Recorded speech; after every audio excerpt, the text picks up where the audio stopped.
for the zombie fish. Published in 2016, Horror: A Literary History is a history on the literature of horror. It's edited and compiled by Xavier Aranda-Rios, who is a professor over here in England in the Manchester Metropolitan University. Rios provides us with the introduction and the final chapter, but the book is mostly comprised of work by other aficionados of the genre. Now, while the word history is used here, this is much more of a rough overview. It only really focuses on the West, England and America. It's not much longer than 200 pages. It's more like a pastiche of relevant articles. Horror takes its name from the effect it tries to elicit in its readers.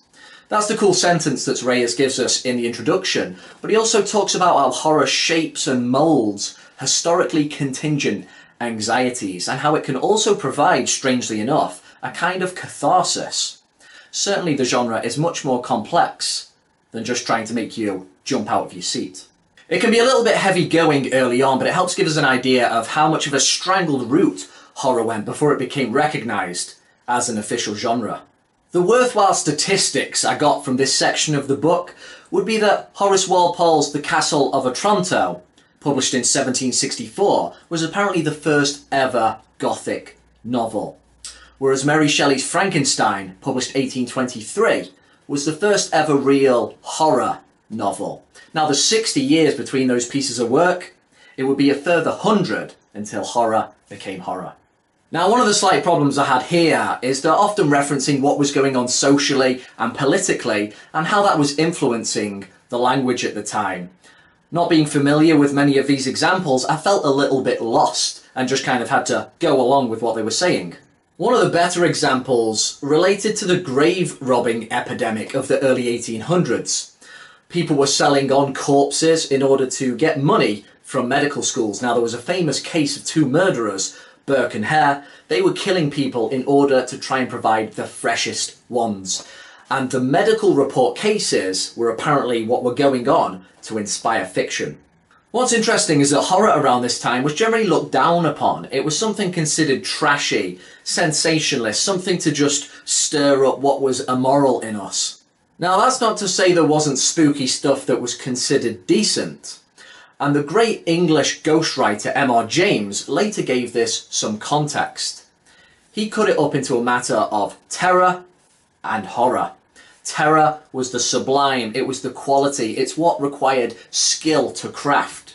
The horror was the obviously grotesque that just appealed to numpties. It's not long before we stumble across the classic Universal monster films of the 1930s, when horror really officially became horror. And from that day on, there was a really heavy interplay between movies and books.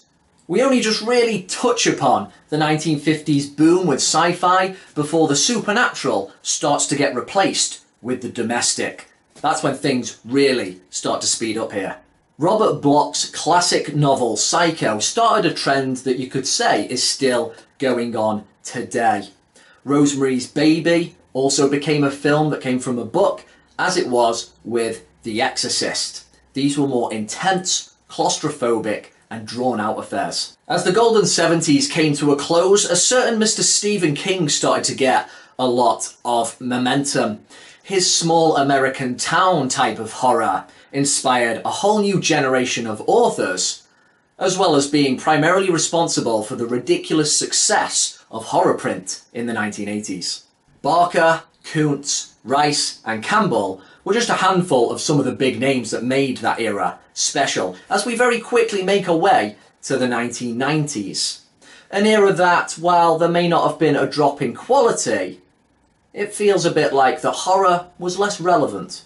There were still your controversial hits, such as Bret Easton Ellis's American Psycho, but perhaps horror's greatest contribution around this era wasn't to be found in any individual piece of work, as it was more so in its outside influence, particularly to the crime genre, where gore and the psychopath had become much more common. In the final chapter, covering the years 2000 to 2016, we touch on the continuing influence of H.P. Lovecraft, his crazy Cthulhu mythos, which of course really inspired Ramsey Campbell. And then we close out with the great zombie boom of the last 20 years. Now, I appreciate anyone who has made the effort to do some kind of overview, some kind of history. It's very ambitious, but I felt that really this was a textbook at heart that struggled to be more of a commercial work. It also felt a little bit uneven. There seemed to be a lot more research at the beginning than there was later on, and so the pacing was a little bit odd, a little bit uneven. To its defense, it doesn't pretend to be any definitive work. It barely covers anything anywhere else in the world during the same era, which it concedes, and at the end of each chapter there are options for further reading. All in all, I'm going to have to give Horror: A Literary History a fairly solid 3.5 goat skulls out of 5.